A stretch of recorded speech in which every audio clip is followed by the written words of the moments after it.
সুন্দর একটা ভালো একটা বাংলাদেশ চাই, যাতে আমরা বাংলাদেশে ভালোভাবে চলতে পারি, ভালোভাবে খেতে পারি, ভালোভাবে হাঁটাচলা করতে পারি, এটাই চাই আমরা। যে বাংলাদেশে কোনো মারামারি হানাহানি থাকবে না, সেই সৌন্দর্য একটা বাংলাদেশ চাই। এমন একটা বাংলাদেশ চাই যেখানে কোনো দুর্নীতি, অনিয়ম কোনো কিছুই থাকবে না, ফ্রেশ বাংলাদেশ। হিন্দু, বৌদ্ধ, খ্রিস্টান সবাই একসাথে মিলেমিশে চলতে পারবে, কোনো হাঙ্গামা মারামারি থাকবে না সেই দেশে, এমন একটা দেশ আমরা আশা করি। কোনো হিংসা, নিন্দে, বিদ্বেষ থাকবে না, মারামারি থাকবে না, রাতের আধারে চাঁদাবাজি থাকবে না, এমন দেশ চাই আমরা।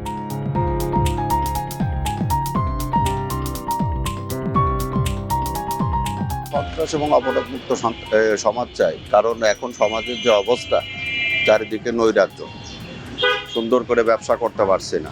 যুব সমাজকে রক্ষা করার জন্য, ইয়াং জেনারেশনকে রক্ষা করার জন্য মাদক মুক্ত সমাজ ব্যবস্থা চাই। স্বাস্থ্যসেবাটা সময় মতো ডাক্তারকে আমরা পাই না, ওষুধগুলো আমাদের যে ওষুধ প্রয়োজন সেই ওষুধটাও আমরা এখানে পাই না। চিকিৎসার যে মানটা আছে আপনাদের এর আর ভালো হওয়া উচিত, না হলে পরে মানুষের যে মৌলিক চাহিদা, যে 5 টাকার চাহিদা, এই চাহিদাটা অনেক দুর্বল হয়ে পড়ছে। আমার জেলার জন্য যেটা বেশি জরুরি একটা মেডিকেল কলেজ, হসপিটাল আর রেল লাইন।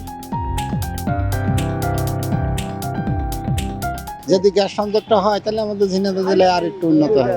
আমাদের এলাকায় কর্মসংস্থানের কোনো সুযোগ সুবিধা নেই। আমাদের কর্মসংস্থান যদি করা লাগে, কাজ করা লাগে, তাহলে আমাদের ঢাকায় যাওয়া লাগে। আমাদের এই জায়গা তেমন শিল্প কারখানা নাই, বেকারত্বের হার বেশি, ইয়াং যে জেনারেশনটা আছে অধিকাংশই বেকার।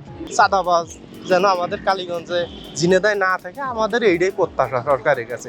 সরকার ক্ষমতায় গেলি তাছাড়া আমাদের কাছে আর তেমন কোনো প্রত্যাশা নেই।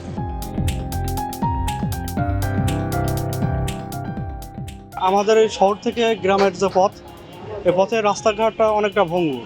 এখানে যদি একটা অসুস্থ ব্যক্তি যাতায়াতের জন্য ফার্স্ট সমস্যা হয় ওখানে। আর এমনিতে যদি আমরা গাড়িতে যাই, সেই গাড়িতে গেলে মনে করেন যে গাড়ির যে পাসপোর্ট, সেগুলো তো মনে করেন তার সেই অবস্থা তো বেহাল হয়ে যায়। আমার জেলার যদি রাস্তাঘাট এবং কল কারখানা এবং কৃষকের জন্য উন্নয়নমূলক কাজ করুক, এই আশা করি। চাই যে আমাদের এলাকাটা পুরো মাদক মুক্ত হোক। আমরা খুব খুশি যে মাদক, খালি একটু দুধ খাওয়া ছেলেমেলে বাদে আর সবাই মাদক